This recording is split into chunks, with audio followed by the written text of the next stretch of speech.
right now. So Are you ready? I'm not ready, but now I'm ready. Gio versus Critter. I wasn't ready 2 frames ago, but now I'm ready. I think it's the little sweep. Okay. Gio probably going to... Yeah, R.O.B, heavy character. Ike, a very heavy character as well. They're contemplating Duck Hunt because they've lost their minds. No, just kidding. They want to pay their tributes to the fallen homie Gibbous. That's what it is. That's what it is. But here we go.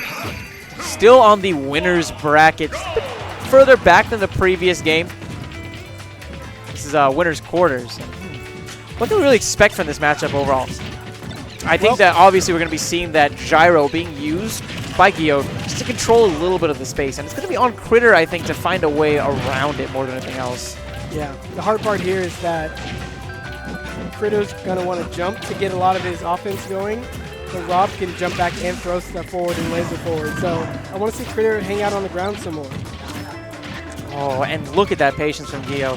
Not trying to throw out a preemptive option. He would have fallen victim right to that counter.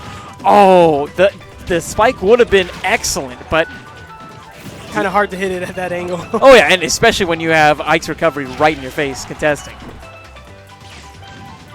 But that is the thing to do against Ike. He says, good lord, and he throws a sword, and then you get on top, and you say, see you later. I wonder why he's not using Eruption. Eruption's a great move that hits below the stage, able to hit those snapbacks. And R.O.B is, oh, the weight and the power coming into play. That dash attack on a R.O.B.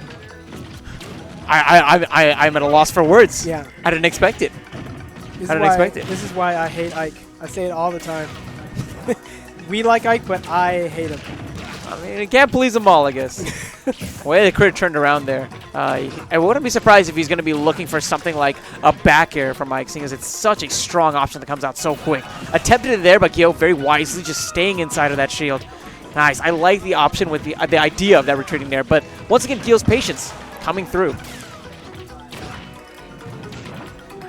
I've been talking a lot about Gio's patience, but one thing that I'm noticing a lot from Critter overall is, oh no, oh no, I was about to say he's such a patient player, but he had such a opportunity where he would have been punished like crazy by Gio. Oh, the counter, I'm loving it. I want to see more counter from all the characters. Oh! How does Sword get beaten by Robo Arms? That's why he doesn't choose to use the Eruption, and look at Gio staying and intercepting so nicely with that down smash. So instead of going for the YOLO spike, an Eruption would have been great there, or a drop down up B. Just tear R.O.B up from behind and then spike him down and just go, you know what? Let's both go down. In an earlier round. Yeah. Okay, this is going to be how Critter might potentially have this match slip away from him, is if Gio gets a little bit more of those grabs. And oh, especially if he's more towards the corner again, that's a very bad position because of Gio's very unique top setups. Yeah. Oh. Shocking under the stage, snagging a couple of hits of that up. Oh, nice footstool off the shield, keeping your mobility. Yo, that was so good. He saw how many times Critter would air dodge anytime the down throw would happen, and that time he waited and baited it out and punished it so nicely with that up air. Yeah, that was pretty good. I like what I'm seeing here. I like the adaptation from Gio. I would like to see a little bit more edge guarding, you know, the standard Ike edge guarding from Critter. Use those eruptions, even use drop off the stage forward air, but he's kind of opting to stay really sort of far back from the ledge and not contesting.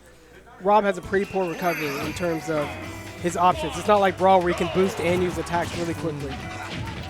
Well, here we go, game 2. Like I said, I really liked what I saw from Critter, especially in Stock 1. But at the end, those grabs, they killed him. They absolutely killed him. And I like that idea as well. Trying to get in with the bear. Maybe if he was a little bit closer, would have been had a better chance of actually landing on Gio. But at the same time, that close to the stage, sorry, to the blast zone, you don't want to be throwing out too many options. Ooh. That was Critter's doing a lot of air dodging. Let's see what else he can put in the mix. That was a really clean catch by Critter actually on that gyro. Back throw. Oh! So smart using that quick side beat to avoid getting hit by the gyro. But that time, it connects right on the money. Oh! That would have been a death in another game. Yeah, it definitely would have been death in Brawl. But I forgot that in this game, if you connect with side B, you can do the up B right afterwards. Yeah, good for Ike. Yay. Just kidding, Ike. You know I hate you. Ooh. Okay, let's see what he does here. Honestly, I think that would have been the time. There we go. Get Nice. That forward air in there. That was really good. I was going to say that would have been the time that he used the eruption. I don't think that Gio had any more jumps, and so you couldn't expect the up air, because if you did that, he wouldn't have been able to grab onto the ledge afterwards. Correct. But here comes the series of up airs. Critter finally finds a way back onto the stage, using that up B for good measure. Nice. You know, sometimes when you make a tiny mistake and then you take 39 damage, that's probably what Gio is feeling right now. Like, Ike, if you mess up trying to edge guard him, you take like 28 to 39 damage. Yeah, and the damage is continuing. Gotta be a heartbreaker for Gio. He had that KO, but the final hit of that up air didn't connect, and because of that, Critter still staying on. But this might be the last song he sings. Back air, nice top to intercept the laser. Gonna have to use that side B here somehow. Oh, just kidding. Instead of using that, decides to go ahead and save the jump, get back on the stage with the up B. So there is a little curse that Sakurai programmed in the game, even going as far as back as Melee. But when characters use counter, all of a sudden you mess up and you don't trigger it. Even though you fully intended on attacking, look carefully, it just happened, but you'll see it again, no doubt. That's why nobody wants to use counter, it's a curse. Oh! He had a chance to tech that, but that DI... He's still living, and look, he went too far. That time, Gio couldn't intercept, but the tombstone is going to take the stock. Yeah, that panic roll. And here we are, a very similar situation to Game 1. Okay. Very similar, where Gio was behind by so much. But he got some really good grabs and some really good top setups whenever he had Critter on the ledge, and it helped him bring the game back. So that's one of the things, when you jump in the air a lot for primarily your offensive, you tend to not have enough control to avoid getting shield grabbed. But on the ground, you have more spacing finesse. You can walk, you can... Oh, what a perfect shield. And this is exactly where Gio wants him, on the ledge. He wants him on the ledge so he can try to set up some of those really cool... Now Gio almost has no shield, he needs to go in. Gio can hardly even shield his normal stuff, but Gio set up the wall. And look at the way that Gio is just putting on so much damage while simultaneously contesting so much of the stage with that gyro. The gyro intercepting once again. Critter saved his jump, though. He's going to be able to make it back, but finds a fair waiting for him. So I was going to say incoming spike, but then it happened as I was thinking it. So I am Gio, and I can think things into being. Ooh.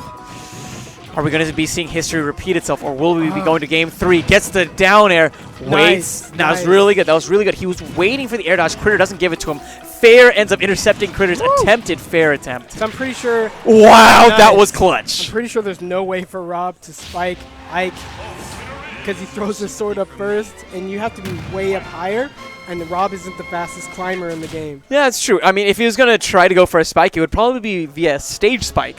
Maybe something like jumping off and then doing a bear just to intercept the attempted. It'd be cool. It would be cool. But anyways, game number 3. Ooh. I do think of an interesting spike setup, actually, that Gio could do. Even though he can't spike necessarily on the recovery because of, like you mentioned, Ike's recovery, he can use that top. And we've seen him in so many sets use the top as an option at the edge to set up for some of those spikes. That's going to be really important, I guess, maybe in this last game. It's one of the bags of tricks that I don't think Gio has quite revealed yet to Critter. So Critter, see that sword losing again. But Critter is not throwing the top straight up in order to buy himself some more top free game time. So it's one little thing he can improve in the matchup. Yes, and I think that's the same thing with Diddy Kong's banana peel as well, and Wario's bike. Instead of just, throwing it down or breaking it or whatever, just go ahead instead and just throw it straight up, because all of that time that it falls down is just more time where your opponent can't use it. Correct.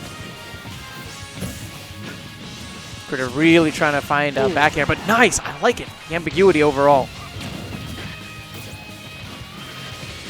Very tense. And how do you feel that Critter has been interacting overall with the gyro? He perfect shielded a few of them. He caught one. He attacked a few others. So he's got a lot of variety, but I want to see a really solid counter strategy that really takes the gyro out of the equation. Yeah, I think that Critter does a pretty good job of respecting the top overall, and it can be kind of tough, actually, for Gio to get the initial top hit. But what I've noticed is, aside from the last 2 exchanges, whenever Gio gets one of the top hits, he gets a lot out of it. It's several top hits. And this is big for Gio, actually, because this is the first time he was able to take the first stock in this set. Oh, that was a clever use of the top. Baited out that counter. And look at him, 28% and counting. Ooh. The forward tilt has a lot of in lag, even though it comes out faster. A couple of patches ago, Ike's forward tilt got a speed buff, but it's still rough on the shield. They can just run up afterwards and counterattack. And we've seen this so many nice. times. Gio does such a great job overall. Nice forward tilt, finally taking out that stock. But how is he going to be dealing with this top? You know how he got in there in the first place was catching the top with an air dodge approach. Yep, that's definitely one way that he can do it. We need to figure out even more opportunities. I like the perfect shields. You're right. He's doing a really good job of consistently perfect shielding them. But honestly, I think that for this match to swing in Gio's way, it's just going to take one top. Or one grab. This could honestly be it. Robo. Oh! Doesn't get the final hit. Maybe a second shot at redemption. Every hit connects. Not going to be enough. Yeah, not enough rage on Rob's part. Yeah, and it's stale a little bit as well. Correct. Back air. Do something with his edge guarding. Yeah, see, every time Ike is looking for counterattack opportunities in the air. That's really good. He doesn't want to use a fair preemptively. Oh, that was good. That was really good by Critter. I think that Gio may have mispositioned his top, actually, because it was closer towards the middle of the ledge area rather than the very tip of it. Ooh, told you. Yeah. Not able to get around that sword. This is it. That's a YOLO. No. This is it. The tombstone. That's going to take it. I got to give props to Critter, though. He's definitely been grinding it out. Yeah. And we've seen just how much work he's been putting in and how much it's really paid off. Wasn't able to take the set from Gio, but Gio is one of those up-and-comers. And for him to get that close, you got to give him props. That YOLO up tilt at the end. Like Trying to get underneath Rob's shield, right? I would like to see more grabs from Ike. I think he got a few more grabs in the first set because I remember seeing sort of Ike hop on Rob and then follow up with up airs. And it looks like after connecting the up B or getting a grab, that's how Critter got the most up airs in. And up airs were killing, and they were also doing a lot of damage. So it's about grabs and learning how to get close enough to wait for a reaction and then get a grab. Oh, yeah. Hard.